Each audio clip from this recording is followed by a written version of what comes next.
Hello, hello, good morning. This is the bright and early Wednesday morning of the Love is Blind season 9 premiere. I'm so happy that you are here. You are gonna have a little chill with me and have a little chat about season 9, episode 1. We're just gonna talk about episode 1 today because I only watched one, because I only stayed up until the butt crack of dawn to watch one episode. Hopefully, you've got some snackies, you've got some bevies. I am drinking some coffee. So let's just hang out. The world is a crazy, scary place today. I'm having a crazy, scary day.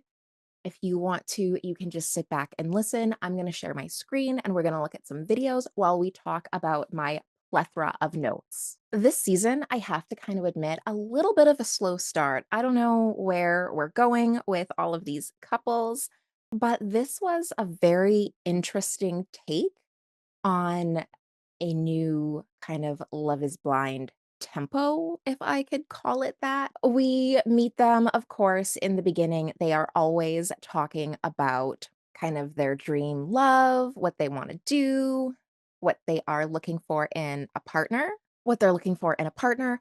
And so we get to kind of see some of the singles for both sides. I have to say, I don't know if people knew that this was going to be the fall, like the autumn version. I assume so because of the color palette, but a lot of these girls understood the assignment and picked some colors accordingly. A lot of the outfits were so on theme. It was very, very fall themed. Vanessa Lachey picked an absolutely stunning dress, like the color of it. I would never be able to pull it off. I am not graceful enough. We meet a couple of the girls, and they're all basically saying all of the stuff that we expect them to say, all of the stuff that they say every single time they want somebody to love them and meet them for their personality and not for their looks. The guys are all talking about they want somebody to meet them and want to know more about them for their personality and not their money. Except for, I believe there was one girl who chose that stance. Who was it? That was Sparkle Megan. That was Sparkle Megan. We will meet her in a little while. There were a couple of really cute couples that I really, really enjoyed. And when we finally get into my notes, we will talk about them a little bit more. But I tried to take lots of pictures. This was Madison.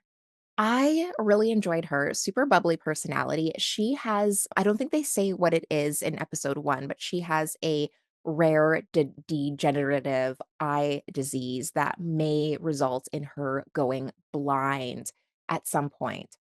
So she understands the fleetingness, like the what's the word I'm looking for? The fact that she's not gonna be able to see this person forever, possibly, really kind of shores up for her that she needs to love the person for who they are and not what they look like, and so she thought coming on Love is Blind is a great idea because then she can really fall in love with their personality and not so much their looks. This is Jordan. I believe he is the single dad. I think he's the first single dad. I've Correct me if I'm wrong.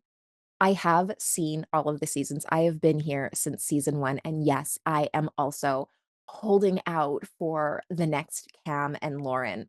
We'll see if this is the season. We'll see how dirty they do everybody this season. I have not heard of any drama, which is surprising because I think last year we were hearing drama before the season even started. So I have not heard any drama. I have also not looked for any drama. I'm also doing a completely blind start because I did not even research. If you go back and watch, I think I did last season too. I started to do last season and I did a reaction to the cast. This time I didn't even wanna do a reaction to the cast. I felt like I had some kind of expectations going in, and I just wanted to see what they present. So, this is Jordan, first single dad, I believe, and he is on Love is Blind. He comes at as a package deal, as we already know all of the parents do, and I like taking pictures of him with his eyes closed, apparently. These are the girls, lots of jewel tones. There's a couple girls that didn't get the memo, and I will overlook this for now because so far, most of them are not starring roles, they're just background characters. We only meet a handful of people in the first episode, as usual. This is Megan, and she is the business owner, and she is kind of the opposite. And they're kind of, I feel like they are setting her up to have that reversal of roles where she's like the quote unquote traditional man in the relationship because she's the one saying that she wants to be able to find a man that's going to love her and not, want her for her money. Love the aspect, like love the energy going in there, but very, very worried about the edit that she's gonna get. Not necessarily her, I don't think she's gonna get the bad edit, but I'm a little bit worried about her partner getting kind of a non-sympathetic edit, if that makes sense. We'll get into it a little bit more when we actually see her in play. There's another couple that I'm really worried about getting a similar edit, and we'll talk about them there. They have not been introduced yet. So this is the dress. Like, Vanessa obviously knew that she was coming for this season during, like, pumpkin spice season because this is a gorgeous color. Like, I think that probably almost anybody could pull off this color. I would love to be able to pull off this color. I think I might be able to with, like, copious amounts of spray tan. I'm a little pale right now. Also, I would never be able to manage that neckline or that hemline.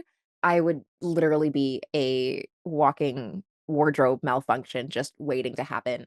I would love to be able to wear that dress. I would never make it. It would just never happen. Yeah, I would just completely fall all over the place. I'm such a klutz. This one doesn't seem to be in order. Okay, so we start seeing people heading into the pods finally open up. We get to see this is Anton. He comes into play later.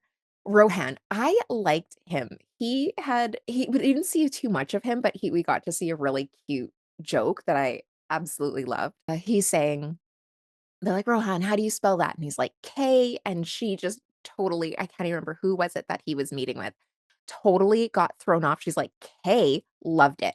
Best joke of the day." Maybe it was Casey that was writing that down.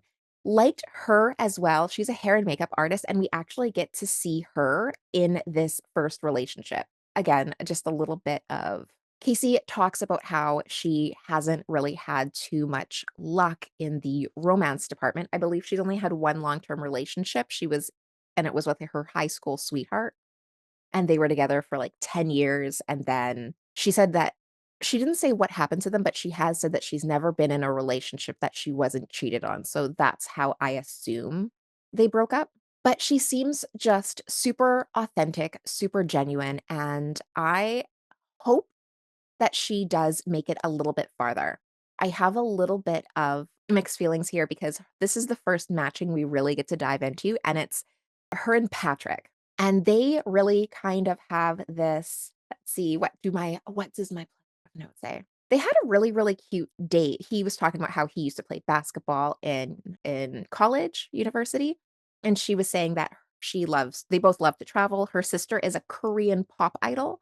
She did give away a little bit of the Love is Blind background because she mentioned that her sister is a tiny white girl who is singing pop songs in Korea, so obviously he knows a little bit about her. He is a project manager, she was a hairstylist, so they both apparently have jobs, thank you, producers. We know that's been a problem in past seasons. And they have a really cute connection. I felt it was really easygoing.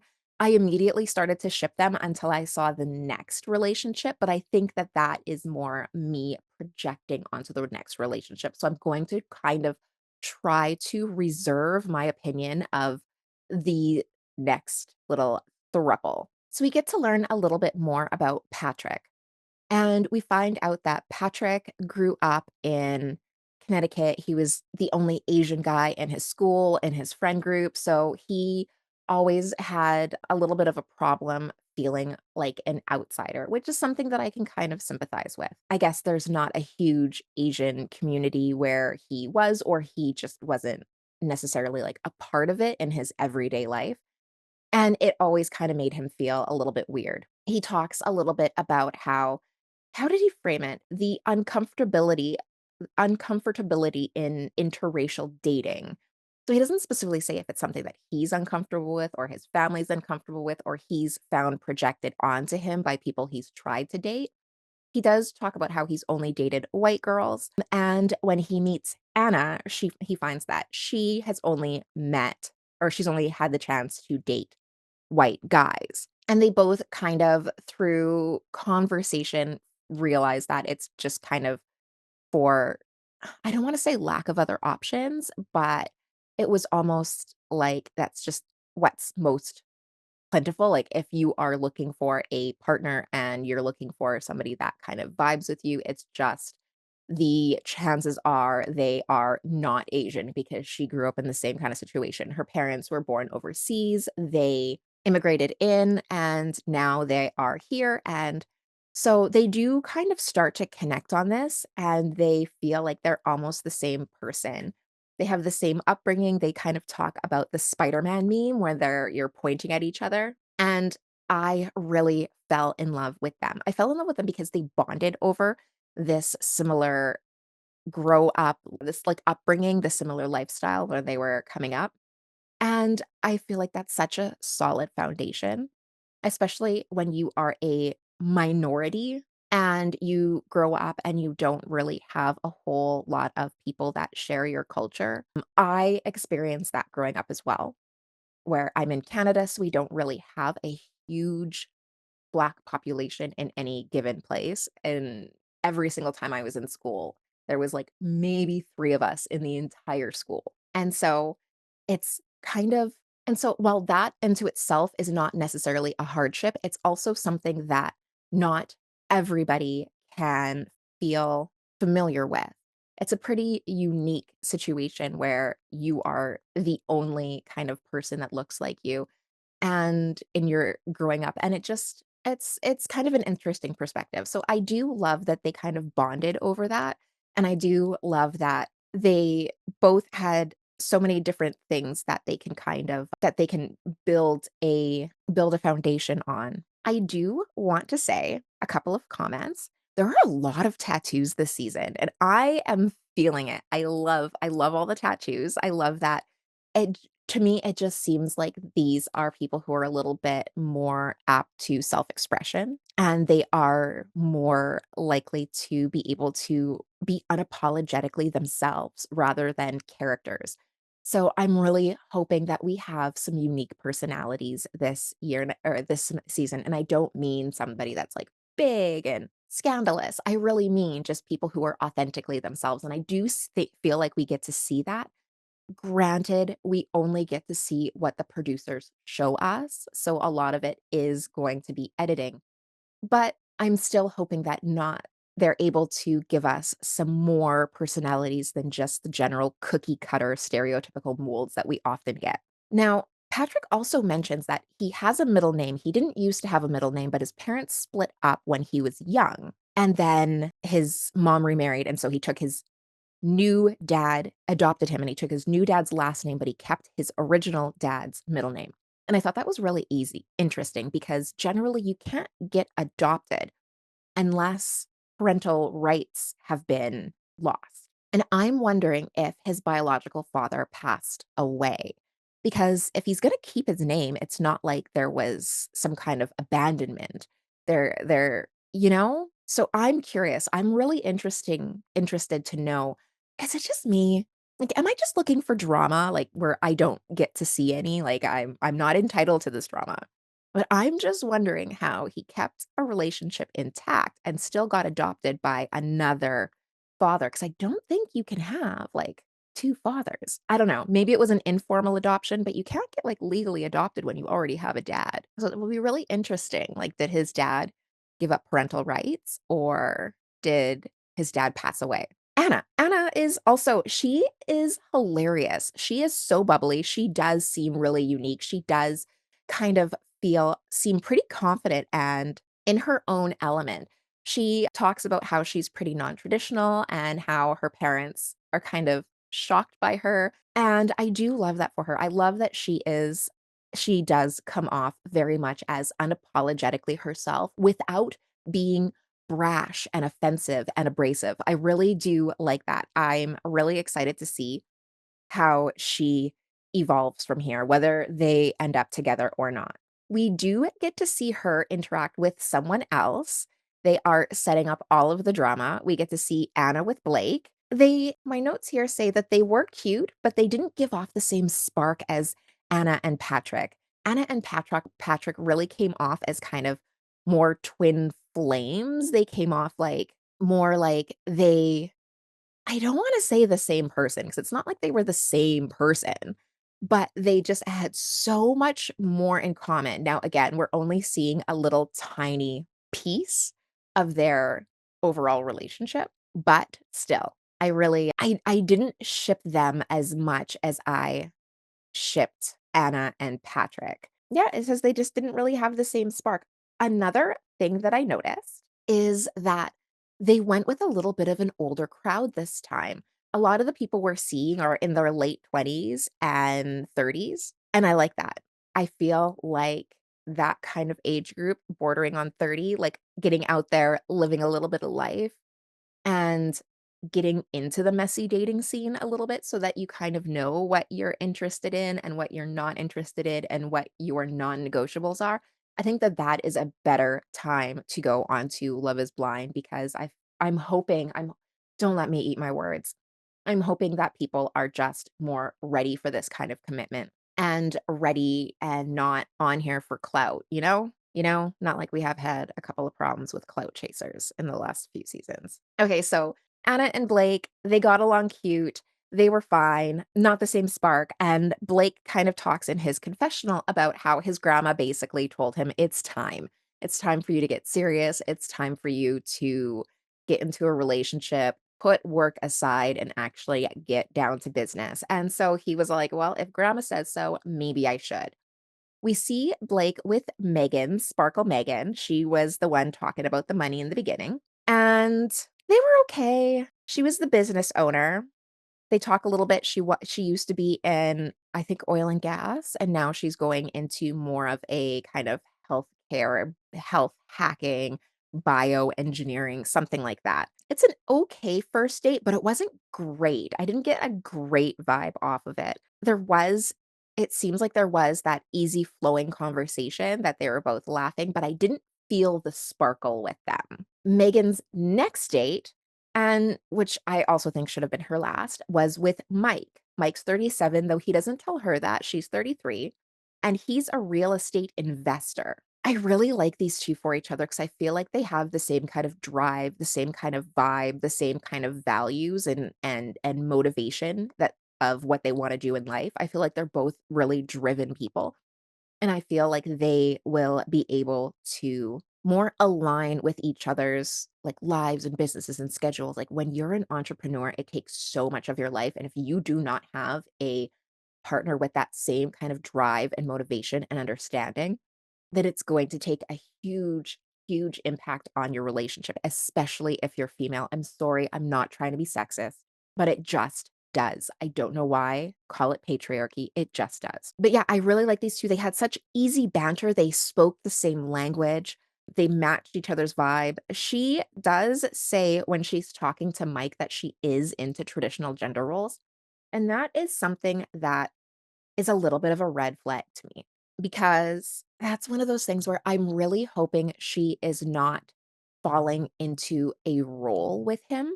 With the other guys, she seems so much more confident, so much more take charge and independent. And with Mike, she feels a little bit softer. And I'm hoping that's because, again, they have that same drive, that same energy, those same goals. And I feel like I'm hoping that she feels that she can be a little bit more relaxed, a little bit more let go of the reins, a little bit more safe with Mike. But at the same time, I can also tell you that if you are out there grinding to start your business 12, 13, 14, 18 hours a day on some days, and then you come home and you are still having to do the dishes and the cooking, do all of those things, it's gonna get old quick. So she does tell Mike that she is into more traditional gender roles, but we will see. We don't want that resentment to creep in. So, that just scares me a little bit because some guys will hear that and they're like, oh, yeah, like all I have to do is be the provider and she'll do everything and go out and work. But I think that it's so much more nuanced. And if you don't get on the same page about what you believe, that might mean that she feels like, yeah, she's okay with doing the dishes and the cooking and stuff like that, but like 60% of the time. But like you also have to know there was an analogy in Orange is the New Black. And she was like, I think it was like the one girl was like, "How did you know he was the one?" And she was talking about this day and she's like, "He knew when it was time to order Chinese." I feel like that is like obviously not it, but, like, even when you do have traditional gender roles, I think that in order to make it work, if you want to have the traditional gender roles and still be that badass bitch out there, like, bringing home the bacon and cooking it up, you do need a guy who is equally driven and knows when to order the Chinese, whether it's literally ordering the Chinese or when it is you come home and he's already in the kitchen making some tortellinis, even if it's, something simple and just being like, "Hey, I know you had a long day at work. I didn't want you to have to come home and cook. I got you." And that's it, like being able to have that unspoken give and take, even when you do believe in the traditional gender roles. I hope that I'm making myself clear. I hope I don't get canceled on my first ever live. But let me know if you kind of get it, if you understand. But yeah, Mike does seem smitten. Even though they do chat a little bit about him later, he does seem a little smitten and I think it's cute. The next person she is matched with, hold on, where we be? Like, do we get to see it? Do we get to see it? Did I take a picture? Did I not take a picture? Okay, well, next I have Sparkle Megan, who is hanging out with Jordan. Jordan is the single dad. Ooh, I love a good running joke, and he is talking about she mentions that she bedazzled the emblem on her car, and he is determined to guess what this car emblem is, and we will see this running joke throughout the episode because he's every once in a while, he's trying to guess what kind of car make that she has, and he at the by the end of the episode, he doesn't. But it's just a little bit of a running joke, and I love a little bit of a running joke. I love when people have their own kind of inside joke, and I hope to see it continue, like, I really wanna see that continue. He talks about having a vasectomy, which is a very, like, final decision, but he is willing to have it reversed for the right person, which, yikes, red flag there. Vasectomy reversals are not 100%, so using it as a temporary form of birth control is a little bit of a mixed bag because you might want to have it reversed, but then you can't have it reversed, and then what do you do, you know? It's just a little scary, especially if you are really wanting kids because then the conversation gets so much more difficult and you're already in love.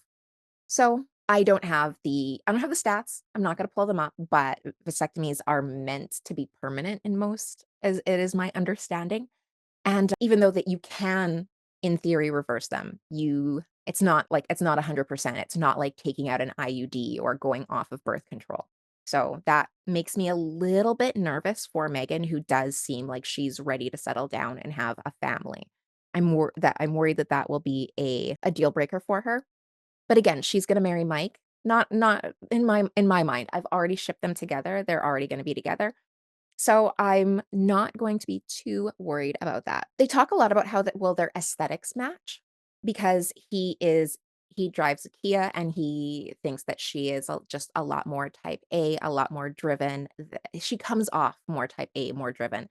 And that is one of those situations where it's going to be one of those things where he's going to have to be so incredibly secure in himself. And I'm not saying he's not successful. He might be totally successful, but there's also the chance that she does become more of a power player and it can kind of cause a problem in some relationships when girls are more successful and then guys are threatened. And it happens in both ways, but I find it is more likely to destroy a relationship when it's the female just because of the patriarchy. Like it's patriarchy and social norms. But what do you do besides tear down society and rebuild it? I think that they are cute together, but I worry that she will I'm worried that they will get bored of one another. But I could see that I could see why Jordan likes her, and I can see why she likes Jordan. I worry about them long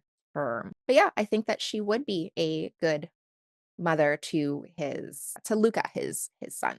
So the guys get together. Here's the picture that we're on here, and the guys start naming names. Like, why do they do that? Why do you walk into the room, especially on day 1 and 2, and you start naming names of who you like before you start weeding people out? Because, like, until you're down to, like until you're down to 1 or 2, like, maybe you should keep that to yourself, because now you're gonna start rivalries in the pods. I know that they're like, "Oh, no, we're friends, it's gonna be fine." A rivalry is gonna start. You're gonna be sitting there and you're gonna be watching somebody come in after they've had an amazing date, and you're gonna be like, "Was he with my girl?"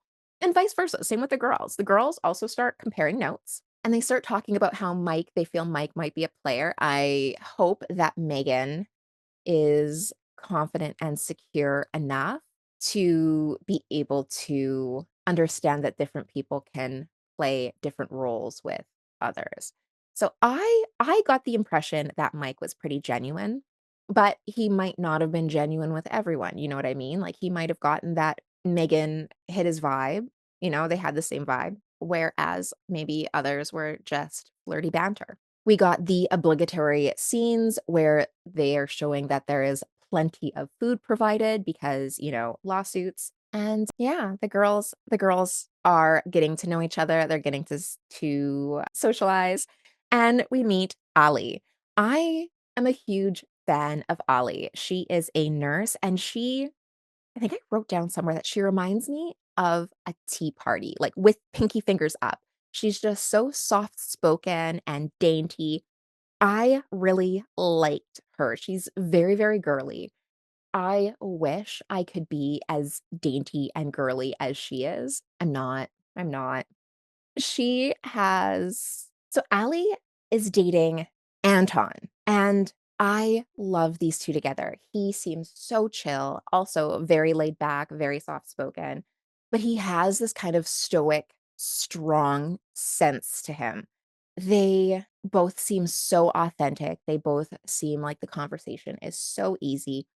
And they also have a lot of the same story with upbringing. She came from Brazil to America, and he came from Russia to America. They both speak 3 languages. They both learned English around 8 years old and had to endure a whole bunch of bullying because they were not really good and they were just learning English. They are adorbs, and their connection seemed so effortless. Here, we're popping into the 2nd day from what I can tell, and we meet Edmund, and I find it so hard sometimes when we are popped just from the 1st day to the 2nd day with kind of no well, I guess there was kind of segue, but it's so hard to get on board with sometimes when you jump into a relationship too much too fast. So, this is Edmund. He is on a date with Calabria?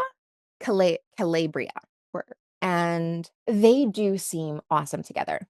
Problem is, we did not get to see their first date. So they are just all the way jumping in like 2 feet forward, clothes on, no parachutes, and it's almost too fast. They do have some sparkle, and they both seem pretty committed already. They do talk about how neither one of them are looking for a traditional marriage. Calabria even says that she is fine with being the breadwinner, and this is the other relationship that I was mentioning that I am a little bit worried about the edit that they seem to be setting up. They obviously meet for hours, but just how they kind of picked and chose pieces of the conversation was seemed very, very intentional, and what I mean is, she seems very grounded, very driven, very, very, "I have my ish together," and he seems to be less so, and I don't necessarily think that that's the truth. He talks about how he has his master's degree, but then he talks about how he used to be a realtor, but then he quit it or he did something and then he quit his job to become a realtor, and then now he wants to become a teacher. So they're kind of making it seem like he's scattered, even though he doesn't actually give any indication. And I'm wondering if on a longer time frame in the conversation, if it was different. Like, they don't say what he got his master's in, but he's obviously educated. But yeah, I'm a little bit worried that they are setting this up to be almost like he is going to parentify her. She's a social worker, a traveling social worker, I believe, and he does get quite emotional in the conversation, and I think that it is a beautiful thing that he did feel so safe with her to be able to open up and share those feelings, but and she accepted it and she, she gave him affirmations, but with her as a social worker and him talking about his troubled upbringing, he grew up in foster care. He had a really strained relationship with his parents, which he's now in the progress of mending. And I don't want to I really hope that they're not setting this up as an kind of parentified role, like she's gonna be his mother and he's gonna not be able to hold it together, and I'm not saying that that's who he is. We've only seen, like, 10 minutes of him, even with the edit, they have not quite set up those roles, but I'm just saying that the dynamic that they have kind of started framing is a little bit worrisome to me. So this is another relationship that I'm a little bit worried about how they are going to portray them, regardless of whether it's true or not. Because again, we all watch these shows. We know that they're telling us a story, a particular story that they want to tell us, and not necessarily what's actually happening. We've heard time and time again from people on these shows that the edits don't always reflect what's going on. So I'm just seeing a very, very small piece of this puzzle, and there are a ton of episodes to come, so who knows what's gonna happen. Yet she comes off very headstrong, successful social worker. He grew up in foster care, he seems very emotional, but it's beautiful to see this. Is it a setup? Those were my notes. Both of them seem super, super authentic, and I really wish we got to see their first meeting because this meeting was just so focused on emotions that I'm hoping they're not kind of trying to set up one of those trauma bond relationships where they are just bonded over having these traumatic conversations and almost like using each other for a therapy rather than building a foundation on some joined and shared values. Next, we get into, I believe this is Joe and Madison. Yep, Madison. Let's get a better. Do we have a better picture? There we go, kind of. Joe has been previously engaged. They do have a but they do seem to have a good kind of relationship. They're both super bubbly.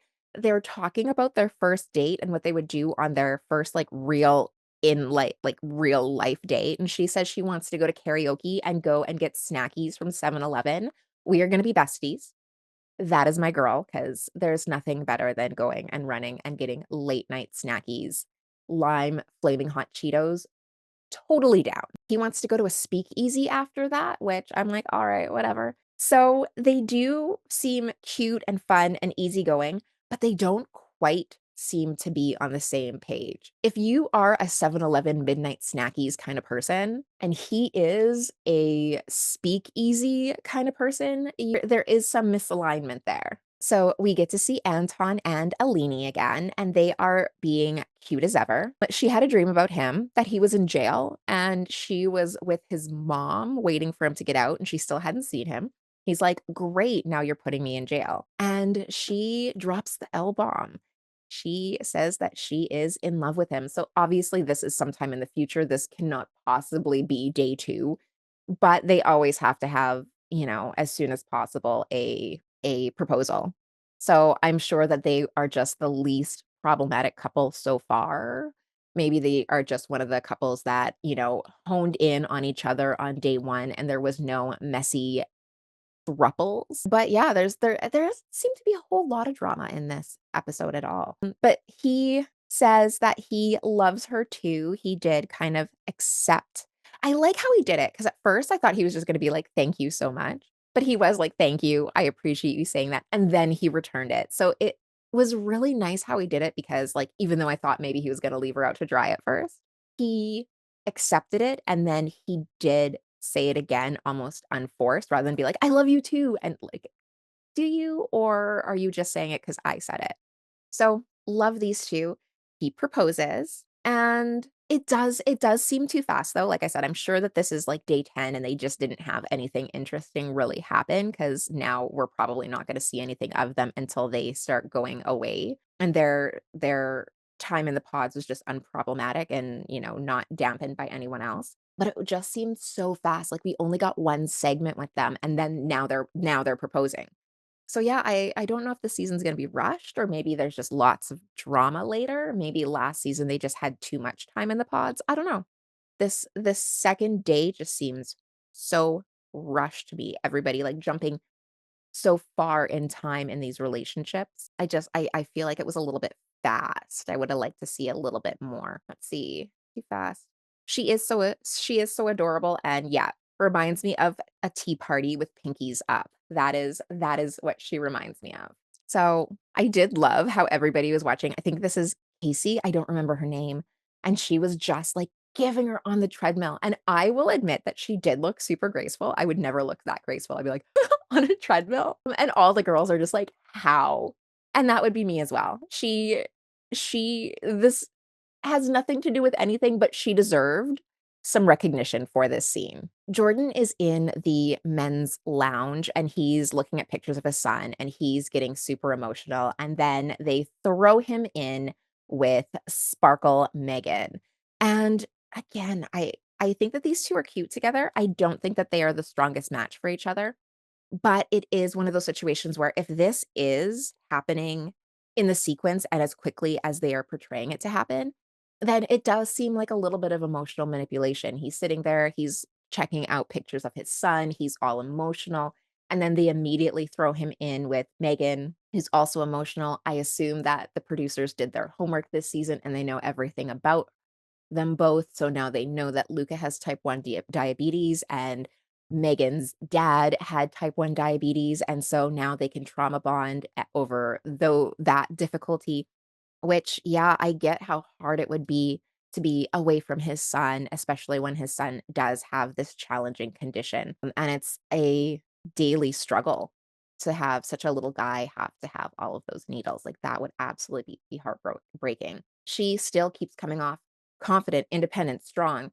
I'm hoping that these 2 in this situation, like I said, he's super emotionally charged, throw him in there. The child he comes out and says the child has diabetes, and that kind of brings her into this incubator of emotions.